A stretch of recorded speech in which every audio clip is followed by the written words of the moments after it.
வணக்கம். மக்கள் சட்டம் நியூஸ். சேலம் மாவட்டம் ஜிடங்கனை சாலை நகராட்சியில் வார்டு எண் 5, 18, 19 ஆகிய வார்டுகளுக்கு உங்களுடன் ஸ்டாலின் திட்ட முகாம் சித்தர் கோவில் சமுதாய கூடத்தில் நடைபெற்றது.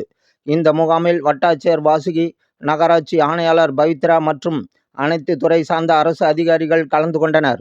உங்களுடன் ஸ்டாலின் திட்ட முகாமில் நகரமன்ற தலைவர் கமலக்கண்ணன் கலந்து கொண்டு குத்து விளக்கேற்றி வைத்து தொடங்கி வைத்தார். இதில் திமுக நகர செயலாளர் செல்வம், துணைத் தலைவர் தளபதி, கவுன்சிலர்கள் ராஜேஸ்வரி, சிவக்குமார், இந்திராணி, சித்ரா ஆகியோர் கலந்து கொண்டனர். இந்த முகாமில் பொதுமக்கள் தங்களின் கோரிக்கைகளை மனுவாக பதிவு செய்தனர்.